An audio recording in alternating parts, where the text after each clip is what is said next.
Shalom, selamat pagi. Selamat berjumpa kembali bersama Gereja Toraja Jemaat Bogor dalam Saat Teduh Bersama, edisi Sabtu 28 Maret 2026. Kita akan membaca dan mendengarkan renungan firman Tuhan, namun sebelumnya mari kita berdoa. Bapa di surga, Bapa dalam nama Tuhan Yesus Kristus, terima kasih. Kami bersyukur untuk anugerah-Mu dan penyertaan-Mu hari lepas hari sampai saat ini. Terima kasih atas hari baru yang Tuhan jadikan dan kesempatan yang baru. Kami mau membaca dan merenungkan firman-Mu.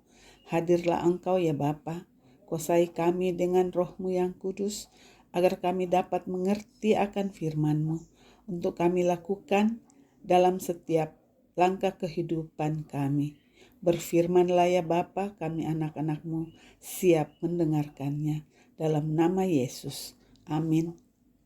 Pembacaan diambil di dalam Markus 10 ayat 32 hingga 34. Markus 10 ayat 32 hingga 34. Lembaga Alkitab Indonesia memberi judul Pemberitahuan ketiga tentang penderitaan Yesus. Yesus dan murid-muridnya sedang dalam perjalanan ke Yerusalem, dan Yesus berjalan di depan. Murid-murid tercengang dan orang-orang yang mengikuti dia merasa takut. Sekali lagi Yesus memanggil ke-12 muridnya, lalu mengatakan kepada mereka apa yang akan terjadi atas dirinya. Sekarang kita pergi ke Yerusalem, dan Anak Manusia akan diserahkan kepada imam-imam kepala dan ahli-ahli Taurat, dan mereka akan menjatuhi hukuman mati kepadanya. Mereka akan menyerahkan dia kepada bangsa-bangsa lain yang akan mengolok-olok, meludahi, mencambuk, dan membunuh dia. Tetapi sesudah 3 hari ia akan bangkit. Demikian firman Tuhan.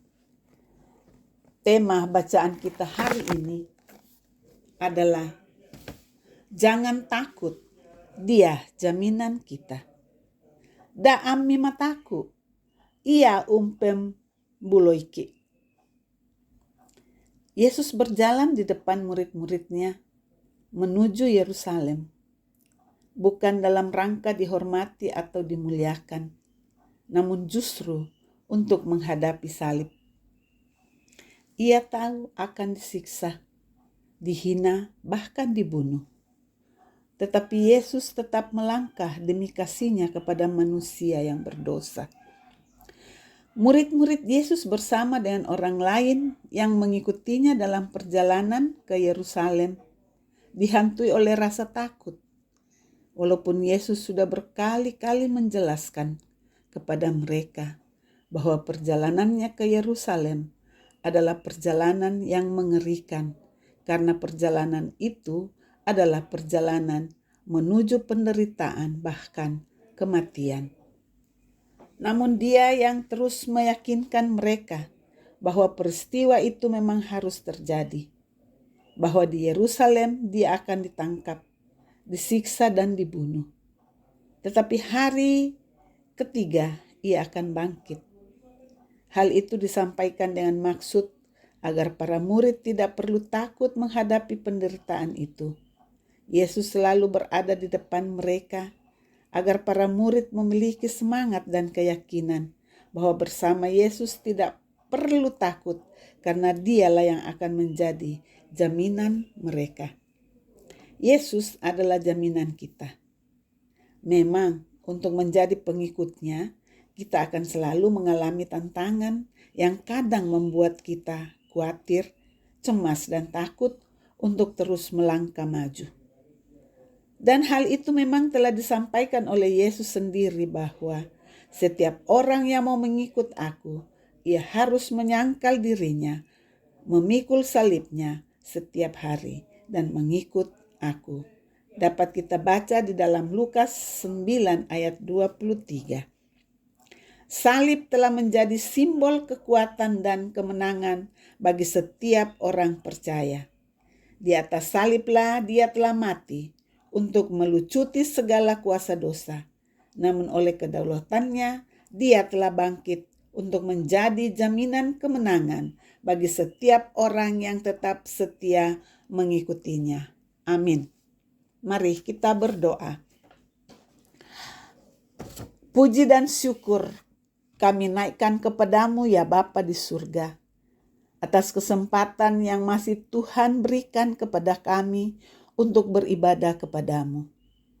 Kami bersyukur atas firman-Mu yang selalu mengingatkan kami untuk mau menyangkal diri dan memikul salib setiap hari dan mengikut Engkau. Salib telah menjadi simbol kekuatan dan kemenangan bagi kami pribadi lepas pribadi. Terima kasih ya Tuhan Yesus, karena Engkau tidak pernah meninggalkan kami. Engkau selalu ada bersama kami setiap saat. Kami berdoa untuk bangsa dan negara kami Indonesia. Berikanlah hikmat dan takut akan Tuhan bagi para pemimpin, agar mereka memerintah dengan adil dan bijaksana. Berkati rakyat agar hidup rukun, damai, dan aman. Lindungi negeri kami dari bencana dan perpecahan, serta bawalah bangsa kami menuju kesejahteraan dan kedamaian. Kami berdoa untuk saudara-saudara kami yang bersyukur karena hari ulang tahun, bersyukur karena berkat-berkat Tuhan, sempurnakanlah syukur mereka. Kami berdoa untuk yang berduka, hiburkanlah mereka ya Tuhan. Berdoa untuk yang bergumul karena sakit, karena bermacam-macam pergumulan, sembuhkanlah mereka dan kuatkan mereka melalui kasih-Mu yang tak terbatas. Kami berdoa untuk anak-anak kami yang duduk di bangku pendidikan, di bangku kuliah. Berkati anak-anak-Mu agar dapat berhasil dengan baik. Berdoa bagi yang mencari pekerjaan, berkati ya Bapa, mudahkan urusan-urusan mereka agar mereka mendapat pekerjaan. Berdoa untuk orang tua kami, para lansia, ya Bapa, berikanlah kesehatan dan kekuatan bagi mereka, ya Bapa. Kiranya Engkau memelihara tubuh mereka dari segala sakit penyakit dan kelemahan. Berikanlah kesehatan yang baik, sehingga mereka dapat menjalankan hari-hari mereka dengan sukacita dan semangat. Inilah doa permohonan dan ucapan syukur kami ya Bapa. Ampuni salah dan dosa kami, sempurnakan doa kami yang kami bawa, hanya di dalam nama Yesus. Amin. Demikianlah saat teduh pagi ini. Sampai bertemu kembali pada saat teduh berikutnya. Tuhan memberkati.